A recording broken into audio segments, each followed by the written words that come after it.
आज हम करेंगे रासायनिक संश्लेषण सिद्धांत अथवा पदार्थवाद।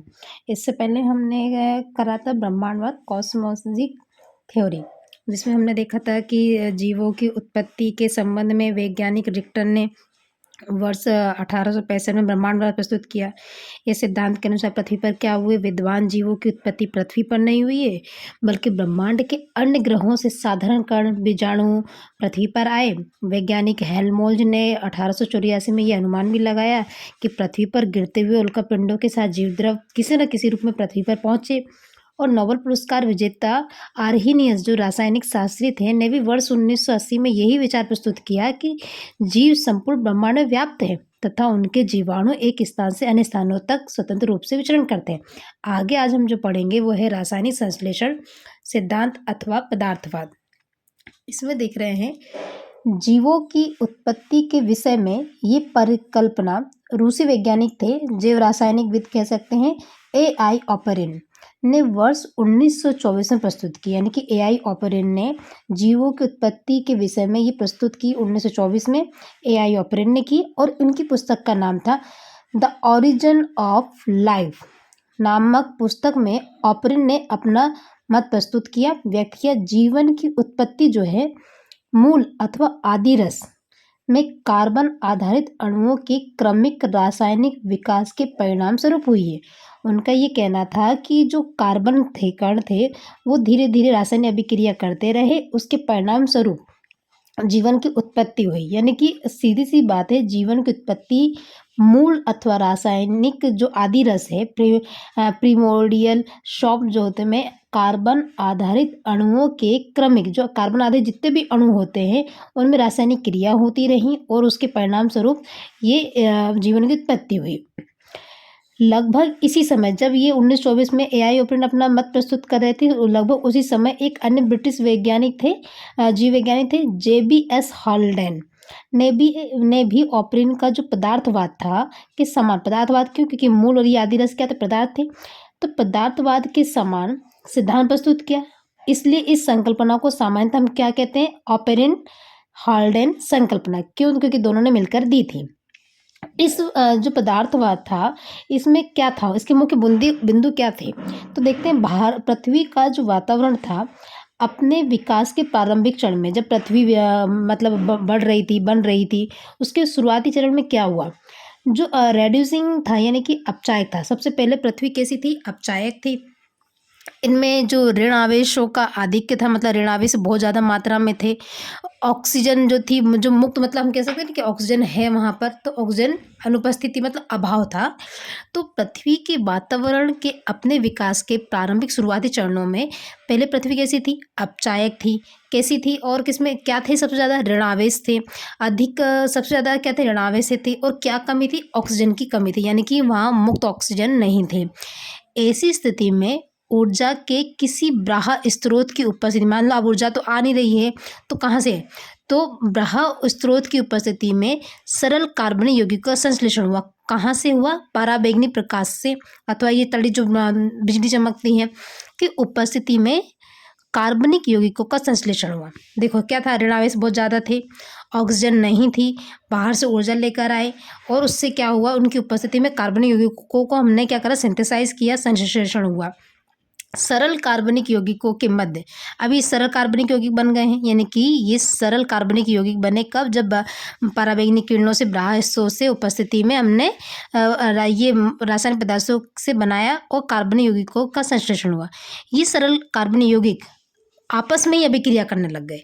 मध्य अभिक्रियाओं की श्रृंखला के परिणाम स्वरूप अधिक से अधिक जटिल बने, यानी सरल कार्बनिक यौगिक, फिर सरल कार्बनिक यौगिक, ऐसे अधिक सरल कार्बनिक यौगिक आपस में उन्होंने रिएक्शन करी, और रिएक्शन करने से अधिक जटिल यौगिकों का निर्माण हुआ। अब ये जटिल यौगिक कौन से थे, ये जटिल यौगिक थे अमीनो अम्ल, ठीक है, वसीय अम्ल, मीथेन, शर्करा, प्यूरिन। ये नाम बिल्कुल याद रखें।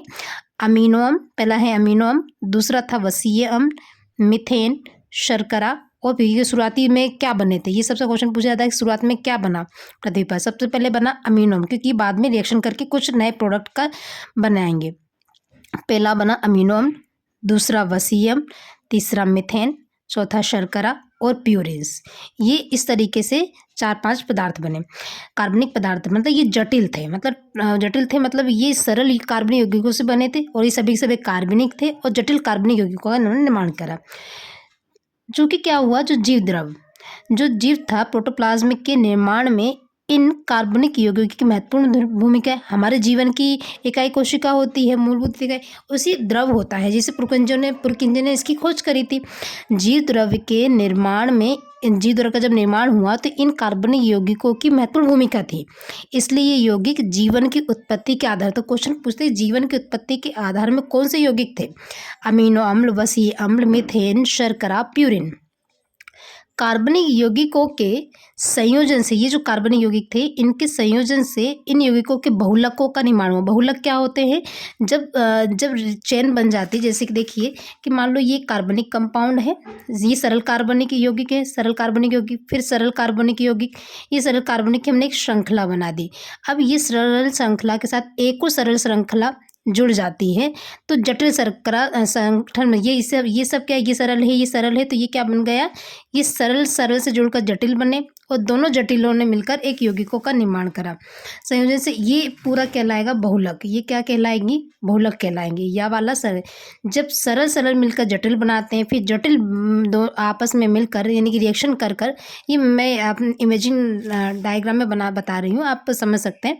सरल यौगिकों से बने हैं जटिल यौगिक और जटिल यौगिकों से बनते हैं बहुलक। बहुलक बहुत बड़ी श्रृंखला होती है कार्बनिकों की। इस तरीके से जो बहुलक बने वो बहुलक कौन से थे?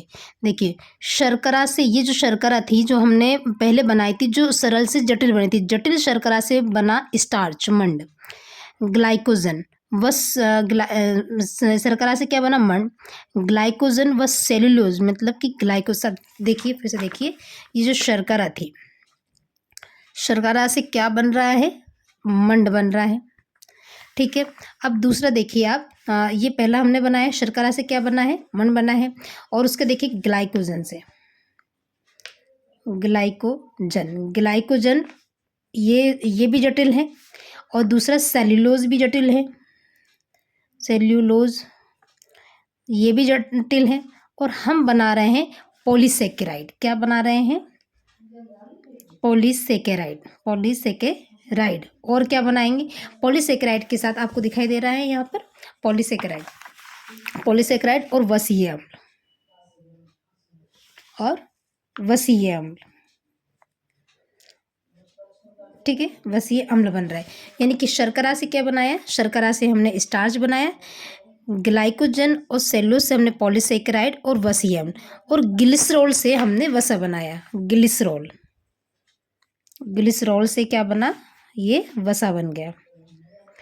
ये जटिल है, ये भी जटिल है, ये भी जटिल है, ये भी जटिल है, और हमने क्या बनाए? बहुलक बनाए। ये क्या बनाए? बहुलक बनाए। ग्लिसरॉल से क्या बना? ग्लिसरॉल। अच्छा, ग्लिसरॉल कैसी होती है? चिकनी। वसा कैसी है? चिकनी। तो ग्लिसरॉल से क्या बन जाएगा? वसा बन जाएगा। ग्लाइकोजन और सेलुलोज कहाँ होता है? जो पेड़ पौधे होते हैं उनकी बाहरी जो झिल्ली होती है, भित्ती जो होती है, वो सेलुलोज की बनी होती है। ग्लाइकोजन और सेलुलोज से क्या बना? पॉलीसेकेराइड और वसीय। याद रखिएगा, ग्लाइकोजन और सेलुलोज से क्या बन रहा है? पॉलीसेकेराइड और वसीय अम्ल। और शर्करा से क्या बन रहा है? मंड बन रहा है। आगे देखते हैं, कार्बोनिक को हमने संयोजन देखा, यौगिकों के बहुलकों का निर्माण देखा, शर्करा से मंड बना, ग्लाइकोजन व सेलुलोज से पॉलीसेकेराइड व वसीय अम्ल तक ग्लिसरॉल से वसा का निर्माण हुआ। आगे हम देखते हैं, आगे हम देख रहे हैं कि ये जो अमीनो अम्ल हैं जो सरल थे, अमीनो अम्ल प्रोटीन एवं न्यूक्लिक अम्ल को, प्रोटीन और न्यूक्लिक अम्लों की परस्पर क्रिया हुई।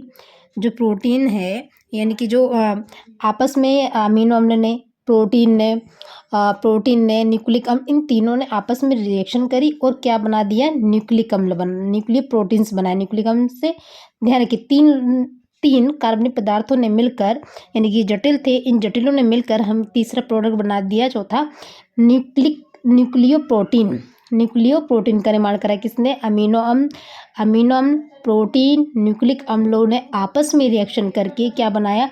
न्यूक्लियोप्रोटीन का निर्माण करा। न्यूक्लियोप्रोटीन ऐसे थे, खुद ही सेल्फ रिप्लिकेशन कर सकते थे। 1 से 4, 2, 5 ऐसे, मतलब 1 से 2, 2 से 4, 4 से 8, इस तरह इन्हें सेल्फ रिप्लिकेशन का गुण होता है। इसलिए इनसे नील हरित शैवाल के समान प्रारंभिक जीवों की उत्पत्ति हुई। आगे देख रहे हैं, ये जो प्रारंभिक जीव थे, जीव प्रकाश संश्लेषण में सक्षम थे, यानी कि प्रकाश संश्लेषण कर सकते थे। परिणाम स्वरूप क्या हुआ, वायुमंडल में स्वतंत्र ऑक्सीजन मुक्त हुई। प्रकाश संश्लेषण किया, प्रकाश संश्लेषण से ग्लूकोज बनता है, ऑक्सीजन बनती है, तो स्वतंत्र ऑक्सीजन मुक्त हुई। प्रारंभिक जीवों से प्रकाश संश्लेषण करे, उनसे क्या बना, स्वतंत्र ऑक्सीजन मुक्ति। पहले तो ऑक्सीजन थी ही नहीं। इसके साथ ही वायुमंडल में क्या उपस्थित था, मीथेन था, अमोनिया तथा कार्बन डाइऑक्साइड, नाइट्रोजन, जल का निर्माण हुआ। क्या क्या बना है, देखो, जैसे ही स्वतंत्र ऑक्सीजन बनी, उसी के साथ ही क्या हुआ, वायुमंडल में जो उपस्थित मीथेन था एवं अमोनिया तथा कार्बन डाइऑक्साइड, नाइट्रोजन, जल का निर्माण हुआ। क्या बना, वापस से देखिए, methane, ammonia, carbon dioxide, nitrogen, जल का निर्माण हुआ। हॉल्डन के अनुसार, हॉल्डन कौन है, ऑपेरिन के साथ जिन्होंने अपना मत प्रस्तुत किया, प्रयोग किए। हॉल्डन का कहना था कि प्रारंभिक जो जलीय वातावरण था अथवा आदि सागर, जिसे हम कह सकते हैं कि शुरुआती दिन में क्या पानी कहाँ से आया, ने एक बृहद रासायनिक प्रयोगशाला का काम करा। यानी कि वातावरण, जब जलीय पूरा वातावरण था पृथ्वी पर, वो हम लेप कहाँ से लाए, और वो अपने आप ही रिएक्शन कर रहे थे, खुद ही लेप थी एक तरीके से। सागर एक अपने आप में रासायनिक प्रयोगशाला के रूप में उन्होंने खुद ने कार्य किया। उसने क्या करा, जिससे सूर्य से उसने क्या करी, ऊर्जा प्राप्त हो रही थी। किसको, सागर को सनलाइट मिल रही थी। वातावरण में ऑक्सीजन तो था ही, क्योंकि यहाँ पे प्रारंभिक जीवन प्रकाश संश्लेषण करा और ऑक्सीजन हमको मिल गया, तो सनलाइट से उन्हें ऊर्जा मिली। और वातावरण में उपस्थित ऑक्सीजन जो मुक्त था और कार्बन डाइऑक्साइड, अमोनिया, परावैंगनी विकिरण के संयोजन से क्या बन रहे हैं, कार्बनिक यौगिक बने। देखो, सरल कार्बनिक यौगिक बने, फिर जटिल कार्बनिक यौगिक बने, फिर बहुलक बने, और अब क्या बन रहा है, कार्बनिक यौगिकों का ये यौगिक है, कंपाउंड्स का निर्माण हुआ। धीरे धीरे आदि जो सागर था एक गर्म सांद्र सूप बन गया। पहले जलीय था, अब एक गर्म हॉट डाइल्यूट सूप बन गया, है ना, सूप बन गया, हॉट डाइल्यूट सूप बन गया, में परिवर्तित हो गया, जिसमें कार्बनिक एकलों को, यानी कि ऑर्गेनिक मोनोमर, मोनोमर का मतलब क्या होता है, जिसमें एक ही मतलब हम कह सकते हैं अणु होता है। जैसे कि ग्लूकोज लो, एक ग्लूकोज फिर दो ग्लूकोज, तो क्या हो जाएंगे, एक ग्लूकोज है तो वो मोनोमर है, जिसमें कार्बनिक एकलक यानी कि ऑर्गेनिक मोनोमर एवं बहुलक, बहुलक का मतलब क्या होता है, बहुत सारे पॉलीमर्स, बहुत सारे मोनोमर आपस में जुड़कर पॉलीमर का बनाते। पॉलीमर का घनत्व बढ़ता गया, जिसमें कार्बनिक एकलकों एवं बहुलकों का घनत्व बढ़ता गया। हॉल्डन ने कल्पना की, ये इमेजिन करा कि एकलकों एवं बहुलकों के समूह में लिपिड झिल्ली का निर्माण हुआ है। यानी कि एकलकों, जो एकलक थे, बहुलक के, उनके समूहों में लिपिड झिल्ली का निर्माण हुआ है, तथा बाद के विकास के क्रम में प्रथम जीवित कोशिकाओं का जन्म हुआ। बाद में इनसे ही क्या हुआ, प्रथम यानी कि लिविंग सेल्स का जन्म हुआ। ये लिपिड क्या होता है, लिपिड के बारे में डिस्कस करते हैं। देखिए, कार्बन, हाइड्रोजन और ऑक्सीजन, CHO, यानी कि कार्बन, हाइड्रोजन, ऑक्सीजन से निर्मित होती है ये लिपिड। एक पदार्थ होता है जो जल में कैसा होता है, घुलता नहीं है, अविलय होता है, यानी कि अघुलनशील है। कौन, लिपिड जल में नहीं घुलता है।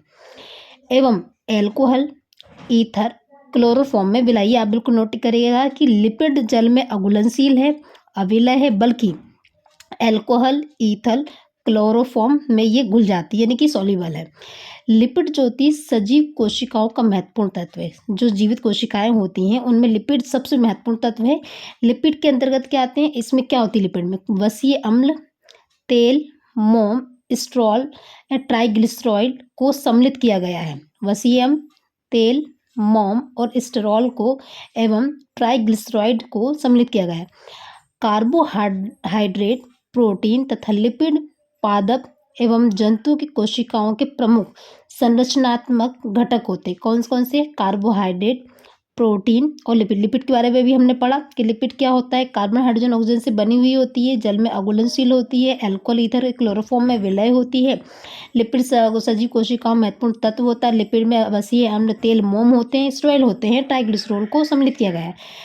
हमारी जो जंतु कोशिकाएं होती हैं या पादप कोशिकाएं, उसमें कार्बोहाइड्रेट भी होता है, प्रोटीन भी होता है और लिपिड होता है। ये एक क्या है, हमारी स्ट्रक्चरल कंपोनेंट्स हैं, यानी कि संरचनात्मक घटक है।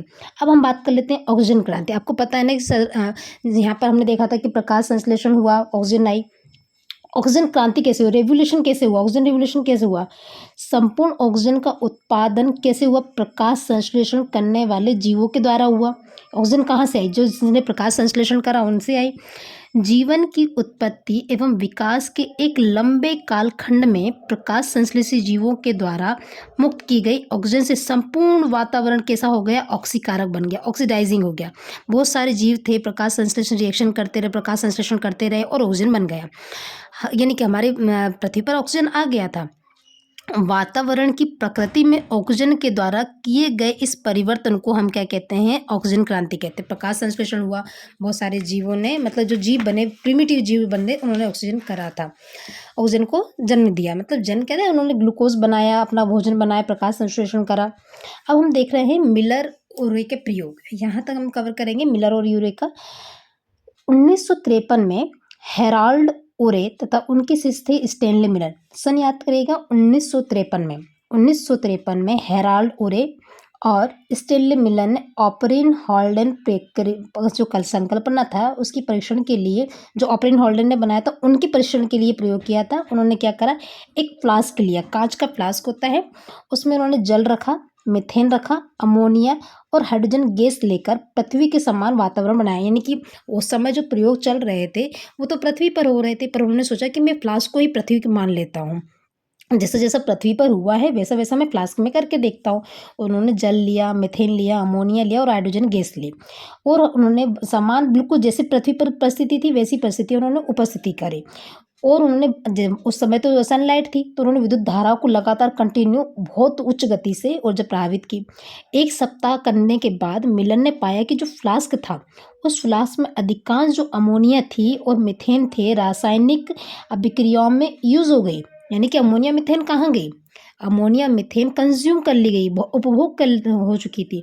उसके बाद क्या बन गया था? कंज्यूम होने के बाद जिसके परिणामस्वरूप कार्बन मोनोऑक्साइड तथा नाइट्रोजन का निर्माण हुआ। यानी कि अमोनिया और मीथेन यूज हो गई, उसके बदले में कार्बन मोनोऑक्साइड और नाइट्रोजन का निर्माण हुआ। और जो जल भरा हुआ था, जल में एक गहरे रंग के पदार्थ का एकत्रण हो गया। जैसा जैसा पृथ्वी में हो रहा था वैसा वैसा फ्लास्क में हो रहा था। यानी कि जल में एक गहरे रंग के पदार्थ का एकत्रण हो गया। इस प्रयोग से उत्पन्न कुछ पदार्थों की तो पहचान कर ली। ये जो पदार्थ बना था नीले गहरे रंग का, इस कुछ पदार्थों की तो पहचान नहीं की जा सकती, परंतु ये निश्चित हो गया कि कार्बनिक पॉलीमर यानी कि ऑर्गेनिक पॉलीमर उपस्थिति थी। उसके अंदर पॉलीमर्स बने थे। पॉलीमर्स मैंने क्या बताया?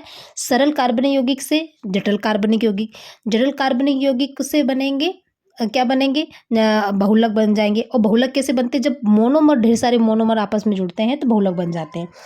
जलीय विलयन का परीक्षण करने पर, जलीय विलयन कौन सा है? ये जल में जो गहरे रंग का बना था। जलीय विलयन का परीक्षण करने पर यह पाया गया कि इसमें, अब पहले तो पहचान नहीं की जा सकती, फिर पहचान करने की कोशिश की गई तो इसमें बहुत सारे अमीनो अम्ल मिले, अनेक वसीय अम्ल मिले, हाइड्रोक्सी अम्ल, एमाइडो की उत्पत्ति देखी। तो ये मिलर उरे का प्रयोग था। इन्होंने एक फ्लास्क लिया था जिसमें उन्होंने बिल्कुल वैसी परिस्थिति उत्पन्न करी जैसा कि पृथ्वी पर हो रहा था, क्योंकि वो सब नेचुरली हो रहा था, और उन्होंने प्रैक्टिकल करके देखा, किसने? मिलर और यूरे ने। सेम वैसे ही करा। उन्होंने देखा कि अमोनिया मीथेन जो है वो यूज़ हो गई है, कार्बन मोनोऑक्साइड बनी है, नाइट्रोजन बना है, और जो पानी था, जो जल था, वो गहरे रंग का पदार्थ, गहरे रंग के पदार्थ का एकत्रण हो गया। उन्होंने इसकी टेस्टिंग करी जल की, तो उसमें अमीनो अम्ल मिले, वसीय अम्ल मिले, हाइड्रोक्सी अम्ल और एमाइड की उत्पत्ति देखी गई। और ये सभी क्या थे? ये बहुलक थे, सारे के सारे बहुलक थे, उत्पाद थे, कंपाउंड थे। अब ये तो सब हो जाने के बाद ये मिलर यूरो का प्रयोग हमें याद रखना है, और हमें पहला प्रयोग भी याद रखना है, ऑपरेन हॉल्डेन संकल्पना, उसके परीक्षण के लिए मिलर यूरे का प्रयोग। आगे की वीडियो में हम जीवन की उत्पत्ति के चरण देखेंगे कि कैसे कैसे जीवन की हमारी उत्पत्ति हुई है, कहाँ से जीवन। अभी तक तो हमने पृथ्वी पर ऑक्सीजन लेकर आ गए हैं, हमने जीवन की उत्पत्ति के कुछ कंपाउंड्स बना लिए गए, पर अभी तक हमें जीव का जन्म होते नहीं दिखा है। तो अगले चैप्टर में हम इसको कवर करेंगे, अगले टॉपिक में इसको कवर करेंगे। आपको ये कैसा लगता है? बिल्कुल लाइक करें। धन्यवाद।